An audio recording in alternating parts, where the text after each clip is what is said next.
Good morning, everybody. Just apologies in advance. I'm still feeling under the weather at the moment, so maybe sniffling and coughing from time to time. And I've got a cup of tea with me again. So unfortunately, you're gonna have to put up with me, me feral activities on me face while I'm drinking that. So, chin chin. Oh. But I've just seen an article last night, but I was a bit too tired to read it.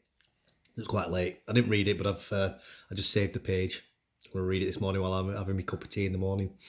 So it relates to a video I did the other day, which is institutionalized US anti-Semitism. I think I'm going to call this the same title, but with part 2 at the end. So if you haven't watched the first part, please watch please watch that. It's much. That's only a quick 5-minute video, just giving me opinions on a video. It's 2 or 3 days ago. If you watch that as well, and it's sort of linking that video to the original footage that I saw with this. But anyway, this is a Financial Times article relating to that.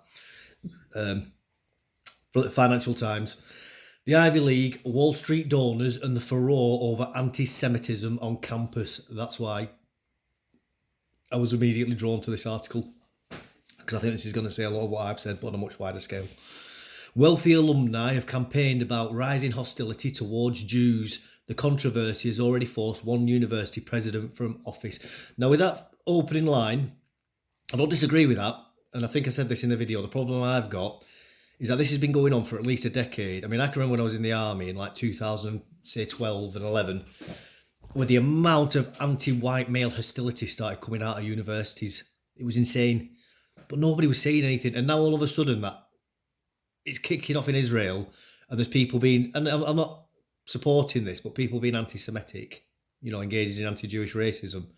All of a sudden, it's the worst thing in the world. It's like, hang on a second. When the grooming gang scandal was happening against white working class Anglo-Saxon Christian girls, nobody cared. When heterosexual white males were being driven out of jobs and out of university places and being harangued in the street and being called the scum of the earth, nobody cared. But now it's happening to Jews. All of a sudden, it's a bad thing, and it's just a shame that all these people, especially these Jewish people who are speaking out, and I fully respect the fact that they are a distinct ethnic group. That's not a problem. But to the rest of the world, they're just another type of white person. It's like, how could you not see this coming? Like, genuinely, how could you not see that they would end up coming for you as well? When an African person sees a Jewish person, they don't see a Jewish person; they see a white person. And if you start saying to them, "No, I'm not white, I'm Jewish," they just see you as a white person with excuses. Like, genuinely, that's what they think. And I know this from first-hand experience of having lived with 2 African men and worked with plenty of African men, not just African men, but men from Fiji, Nepalese, anywhere in the world. They just see you as white. So unfortunately, this is very, very like Vladimir Putin's behaviour at the moment, and like the fact that mass immigration is getting out of control. It's all tiresome and very predictable. It's the obvious conclusion of what's going to happen. It was a riveting image. The presidents of the 3 of the world's most elite universities, Harvard, the University of Pennsylvania, which sometimes gets called Penn State, and Massachusetts Institute of Technology, which gets called MIT for those who didn't put 2 and 2 together. And 2 and 2 does equal 4 and only ever 4. Seated together at a witness table. All were women, 1 black and 1 Jewish. Well, this is what's happened when women getting into these positions of power and authority. I mean, and I'm not saying that women shouldn't get into positions of authority. I fully support that. But there does seem to be a lot of controversy happening from women getting into these positions. And I think we need to be asking ourselves the question is, should people be getting pushed into these positions? I shouldn't be in one of those positions. I'm not suitable for it, but at least I'm self-aware enough to know that. It's like with the Bud Light furore. You literally had a woman whose job was to sell beer. And rather than selling beer, she tried to educate her primary customer about the bigots and racists and homophobes and blah, blah, blah. And now the company's tanking. Star Wars, a woman's taken over it, tanked it, because they're trying to put the message into it. You see, I think it's Wilco's in this country, a firm that's gone under now. High Street, like a type of, for those in other countries, it's just like a budget shop, if you will. You know, like they sell everything, like a pound shop, if you will. That's closing its doors now. Now people are trying to say, oh well, that's to do with the high street and shop shutting, but we have plenty of other equivalent shops like B&M's aren't going under, pound stretchers aren't going under. You know, there's two examples off the top of my head. In fact, I think B&M's is actually growing right now at the moment. So it's mismanagement is what it is. But again, it was taken over by his daughter and her auntie from the man who retired who started the business. And that's a massive, massive UK, multi-million pound UK store. You know, the Nigel Farage banking scandal that's just happened as well. That woman CEO of the bank taken over, first woman CEO of that bank. And I'm wondering, and I'm not saying that women can't do these jobs, but are the right women getting into these jobs? And I've got a feeling, and I've no evidence of that, but I've got a gut feeling that there's going to be far fewer women who are suitable for them jobs than men. But even with men, you're talking about like less than 1% of the group population of men who are suitable for that job, for them jobs. Like it's such a small group of people who are capable of, like it's such a small group of people who are capable of doing them jobs. It's like being on the Olympic running team. You know, like only a very, very, very, very small percentage of people are good enough to get onto that team. You know, it's that's not controversial to say that. You know, like Formula One, there's no limits on men or women getting into Formula One, but it's all men getting into Formula One because it's so competitive and hard to get into. And that's not a controversial thing to say. It's just a fact. And we've got to stop. And these occupations that require the mind, but and aren't physically competitive, so you can't see it. We've got to start accepting that there are differences between men and women. And even between men and men, like I say, I'm not good enough to do those jobs, but at least I'm self-aware enough to admit that. Anyway, where were we? Yeah, so they were the star witnesses at a congressional hearing on campus anti-Semitism. Within days, one of them would be forced from office and the others would be clinging to their jobs. That seemed an unlikely outcome on Tuesday morning at Harvard's Claudine Gay's, Penn's Elizabeth McGill, and MIT's Sally Cornbluth displayed the caution of academics as they strained to provide pinpoint answers to questions from members of Congress about whether their university culture had somehow abetted a hostility towards Jews that had surged since Hamas's October 7 attack on Israel. In their opening remarks, all three denied this and offered repeated and explicit condemnations and assurances. I mean, it wasn't just that they were avoiding questions. I mean, some of them were smirking about it as well. Like, they literally had smirks on the face while they were answering. Like, it was disgusting. It was absolutely. It's like we're playing this semantic game, and there's nothing you can do about it. Is what they were doing, in my opinion. It was absolutely shocking. Yet none of that seemed to matter after a 3.5-minute encounter with Elise Stefanik. The Republican representative from New York, herself a Harvard graduate, posed a seemingly straightforward question, yes or no. Would you call for genocide of Jews on campus? Violate their code of conduct or harassment policies? As to show moral clarity, the president turned loyally and hedged. If the speech turns into conduct, yes, it can be harassment, McGill replied, smiling awkwardly. Well, and with that as well, and very cleverly, that congresswoman then replied, what, by conduct, you mean actually engaging in genocide? So everything's okay up until they start committing genocide then? It was insane. Like, it's literally, all they had to do was say no. But like I said in my video yesterday about Bristol University, I think part of the problem with these universities is they've got so many activist students now that they're stuck between a rock and a hard place because they don't want to end up with riots on the campuses like we saw around the 2015-16 era, like when Milo Yiannopoulos was trying to go on to California's university. I can't remember what it's called now. LA, I can't remember what it's called off the top of my head. But anyway, you know, when Ben Shapiro was trying to get on, and there was those massive riots kicking off. That was crazy. For if you like genuinely look at those, like those were like people, like there was a university professor got arrested for hitting somebody with a bike lock and stuff like that. It's madness. And we see them, and they're scared that it's going to happen at their universities now because they've allowed these nut jobs in to take over because they haven't been strict on them. adults failing to lead children. That's the problem with them. These people running these universities are basically children themselves. They haven't got the backbone or the spine, and this is I suppose the problem of the collapse of religion in schools, and teachers not being allowed to hit kids anymore, and parents not being able to smack their children anymore. This is the consequence of it now. This is, and people might say, "Oh, well, that's horrible or cruel." But it's like, you know what? Doing the right thing and doing the kind thing aren't the same thing. There are long-term consequences to doing nice things sometimes. Being too nice. The road to hell is paved with good intentions, unfortunately. Pardon me. If it is directed and severe or persuasive, it is harassment, said McGill, a former dean at Stanford Law School. Now, with that, I'd say, if somebody was calling for the genocide of all black people,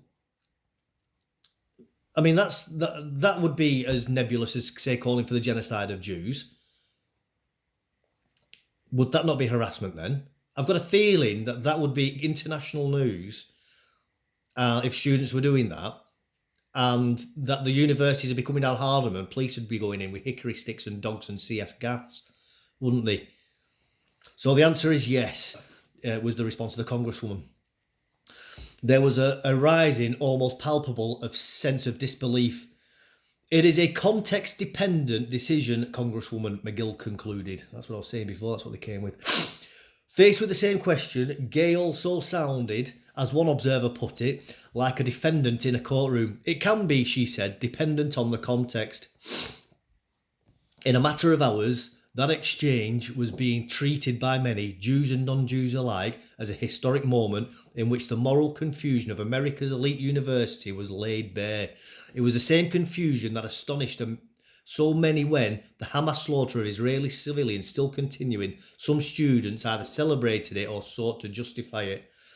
Albert Bourla, the Pfizer chief executive and grandchild of Holocaust victims, called the president's testimony one of the most despicable moments in the history of US academia. I fully agree with that. I absolutely agree with that. It's absolutely shocking that these people have got into this position, especially when all three of them are classed what the left likes to call as like minority groups, so they're all women. One of them's black and one of them's a Jew. Like, these people should know better. Like, this is the sort of crap that they will promote day after day after day, this intersectional rubbish, and yet they'll be absolute hypocrites to him when it suits, because it's hierarchy. As I keep saying, it's not hypocrisy, it's hierarchy, and these people have got a hierarchy of oppression, which is why they feel that Hamas can murder Jewish people and not be criminals or not be held accountable. Even before the hearing, a campaign by some of Wall Street's most powerful figures had for weeks been working for the removal of McGill and Gay. The next day, both women issued statements in an effort to contain the damage, but it was too late for McGill. On Saturday evening, she resigned under pressure during an emergency meeting at Penn's Board of Trustees. She was followed moments later by Scott Bock, the board chair, who had been a staunch McGill defender. I mean, it's not just them, it's the whole academia needs... We need a whole rotation of the elites. It's a lot of the professors who these people are backed by as well. These women, they're not lay people like me. These are university graduates, and I wouldn't be surprised if they had PhDs, multiple PhDs. So these people are a product of the university system themselves. This isn't just randomly appeared out of nowhere. Sorry about that. It became clear her position was no longer tenable, Bock said in a statement, calling McGill's testimony a very unfortunate misstep. Meanwhile, at Harvard, where Gay is also facing calls to step aside, David Wolpe, a visiting scholar at the Divinity School, resigned from an antisemitism advisory committee established by the president after her initial reaction to October 7th was deemed lacking. The short explanation, Wolpe wrote on X, is that both events on campus and the painfully inadequate testimony reinforced the idea that I cannot make the sort of difference I had hoped. I mean, that is just false hope there in the first place. I mean, how can you not look at the university system and think you've got any chance? I mean, the best thing to do really is to put pressure on from the outside, because on the inside you ain't going to do nothing. All these people do is just sack you if you've become too much of a problem for you. Wall Street Titans subheading. It turned out one of the most influential people in the saga was not even in Washington that day. Bill Ackman, the Harvard alumnus, who has led the charge for a reckoning both on social media and behind the scenes, watched from the office of his New York hedge fund, perhaps Square Capital Management. Working in parallel has been another Wall Street titan, Mark Rowan, a Penn alumnus and founder of Apollo Global Management, one of the world's largest private equity firms. They have waged their campaign from the same vigour and some of the same bare-knuckle tactics as those they have taken against recalcitrant corporate boards of directors. They've used well-timed public letters, contracts in Washington, long-standing relationships with the press, and most notably, threats to end the donations. That's all well and good, but the problem with that is that we've got firms like BlackRock who are forcing large companies to do the diversity, inclusion, and equity rubbish. So when you see like large brands where they've got all the rainbow flags everywhere and they're doing all the diversity training, and you see you go into your bank and they're all wearing a lanyard with a rainbow on it and all that stuff, and everybody's going to have the pronouns on a badge, that's coming as part of the investment agreement from these large Wall Street investors. So we have these people here who are complaining about the anti-Semitism, but they're only putting money where it directly affects them personally, without tackling the wider cause of this problem. And it's coming from the woke ideology in and of itself being pushed. And this is going to be a recurring theme, because unfortunately you can't, because of the way woke operates in its hierarchy of victimhood, Jewish people will ultimately always end up being targeted by it, because Jewish people are seen as being wealthy and successful. And that in and of itself would then be classed as whiteness, because whiteness is a very nebulous phrase, and a black person can suffer from whiteness. You know, it's like things like getting up on time, studying hard, working hard, not taking days off, not shouting at people, being respectful. I'm not even making this up. That is literally like things like that. What you just call normal civilizational living practices. That we take for granted, really, and that you expect, handwriting, spelling, grammar, punctuation, these basic things. So because Jewish people tend to do those things, they will then get classed as having whiteness. And because I think it's something like, I think it's something like, 20%, I think, of all billionaires are Jewish, but they make up less than 2%, less than 2% of the global population, I think it is. Something, and I've no problem with that. If they're successful people. I'm not jealous. It's well done to them. Congratulations. You've won at the game of making money. Congratulations. So they're disproportionately, in that sense, overrepresented in financial success. That again gets them targeted. Will get them targeted by woke ideology. So they've got to stop. They can't just stop at ending anti-Semitism. They've got to keep pushing forward and end wokeness itself. That has prompted criticism from the influence that heavy-handed billionaire donors should wield at what are supposed to be citadels of academic freedom. But they're not, because there's other large corporate entities who are also poking their oars in as well. So it's actually trying to create a balance in the academic world. So that's very misinformative in my opinion. What you're seeing now is a handful of super ultra wealthy individuals, plutocrats, who I guess you would call philanthropists, who have incredible leverage on higher education, said Isaac Kamola, professor of Trinity College in Connecticut, who has written about donor influence. So when George Soros, one of the richest people in the world, a Jewish billionaire, when he's putting his money into these universities and he's telling them that they have to do diversity, equity and inclusion, and they have to promote open borders, and they have to support multiculturalism, that's okay though, isn't it? Yeah, you see, this is the problem. A lot of them have this understanding that they're the wealthiest person in the room, they're the smartest person in the room, and therefore they know best. Like many older men, Kamola believes they yearn for the campus they remember, one that was notably less diverse and when there was much less discussion of racial politics. Well, they were less diverse because universities back then were actually based on your ability. And that excludes me from going to university because I'm not smart enough to go to university.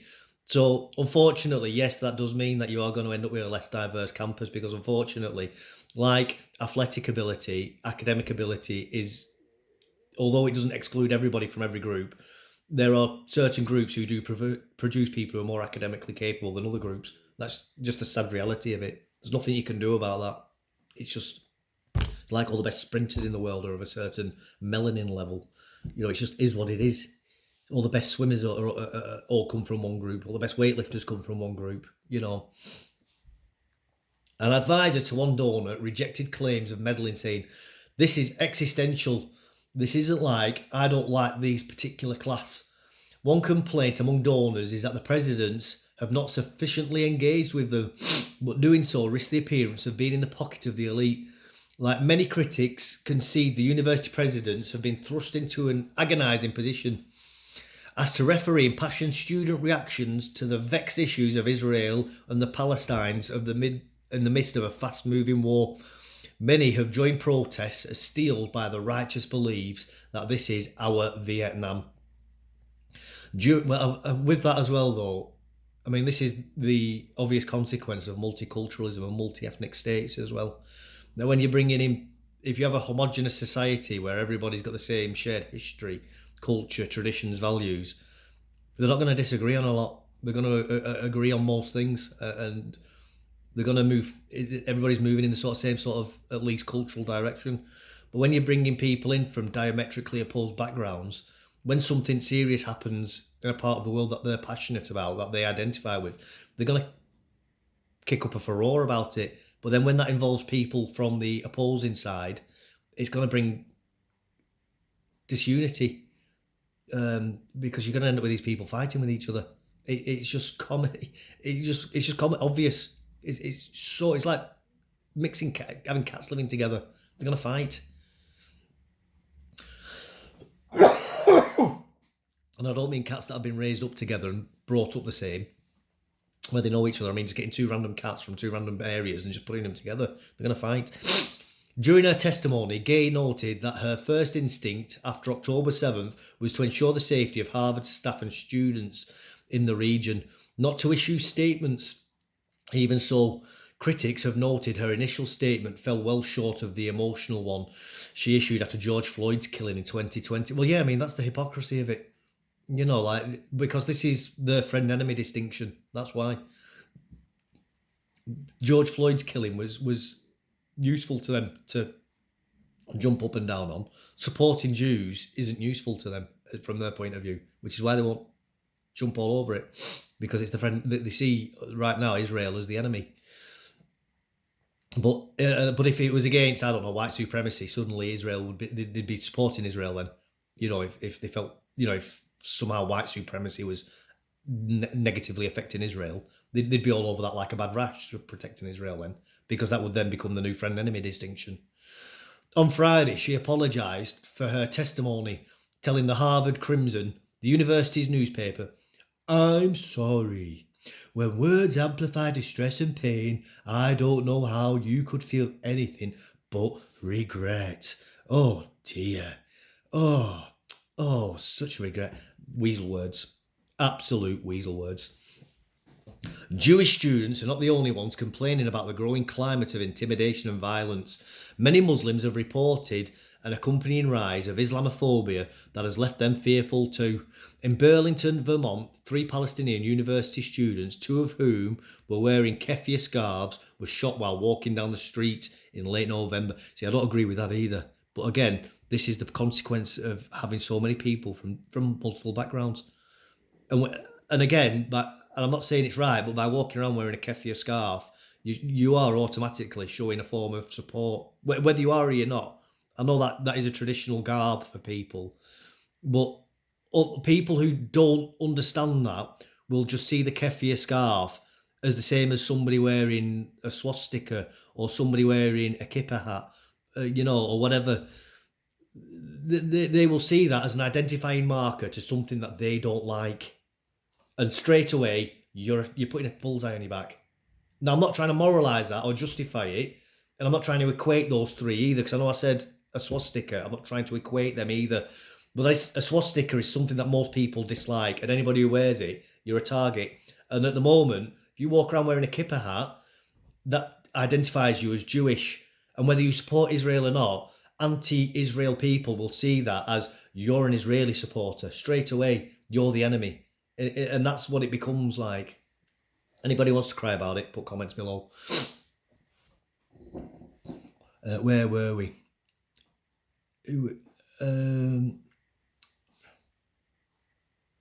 Yeah, 3 Kefi's car.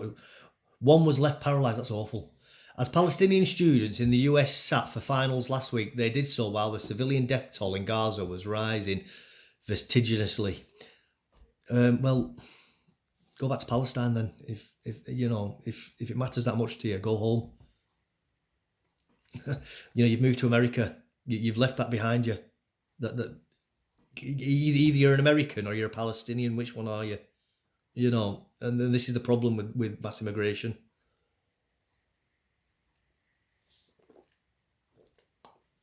They have loyalties elsewhere now, and I'm not saying they're choosing to do that. They can help it, but this is the problem.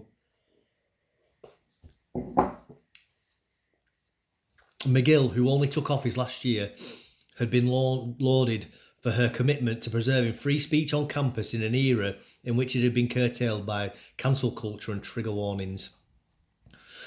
Sorry about that. But even some who were sympathetic to the president's plight shifted their stance after last week's hearing. This thing jumped the rails yesterday, one Jewish Penn graduate said on Wednesday, expressing a deep sense of anguish. Jews at Penn thought they had overcome the antisemitism of the 1950s and quotas, and then they looked up and discovered that they'd been ostracised by the liberal elite because they think we're white and they hate Israel. Well, that's exactly what I said earlier. I mean, they don't think you're white. You are white. And I don't mean that ethnically. I mean, your skin colour is literally indistinguishable from mine. So you are white. And as far as everybody else, I mean, white isn't a race, by the way. It's like, you're Jewish, I'm Anglo-Saxon, but we're both white. And that's just the fact of it. And unfortunately, you've got to accept that. It's tough, get over it. And this is, I know some Jewish people like to single themselves out and be different from other white people, but the rest of the world doesn't see you as different, and you've just got to accept that. Get over it. It's like there's different types of black tribes. You got like Zulus and Houthis and whatever else, but everybody just calls them black. It's just the way it is. As that comment suggests, the donor campaign is also becoming a fight between generations about the progressive philosophies, including diversity, equality, and the inclusion initiatives and critical race theory that have taken hold on US campuses in recent years. In the view of many Jews, there is a growing tendency to treat them as white oppressors and villains, but rarely as potential victims. The result, they say, is a double standard in which sensitivity to people of colour, queer people and other minorities has been heightened, but not Jews. Right, so everybody can be a victim. Literally everybody. So when they're saying pale, male and stale, that's not somebody being victimised. And you see, and this is the problem, that you're getting these Jewish people not realising that the general anti-white sentiment is what this is coming from. And they've got to accept that and stop trying to separate themselves out as this. Because like I was saying in my video yesterday, anti-Semitism is just a form of racism. But it's a specific type of racism that we give a name to. And we could potentially do that to all types of racism. It's the same with white, there's different groups of white people. You've got Celts, you've got Anglo-Saxons, you've got Nordics, you've got Gauls, and you've got Jews. But we're all white people. And they've got... And they need to start understanding that.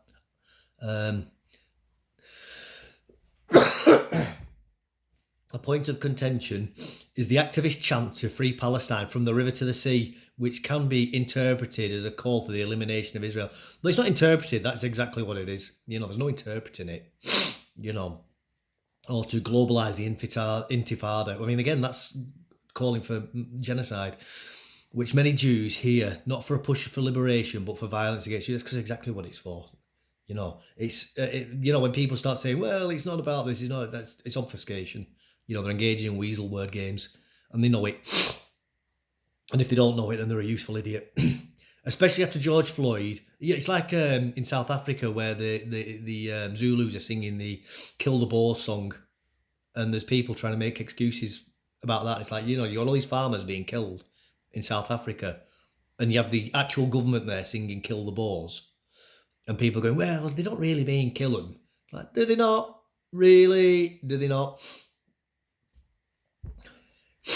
Especially after George Floyd, we have had a re-education of America, says Kira Lang, a social worker who graduated from Harvard in 1993.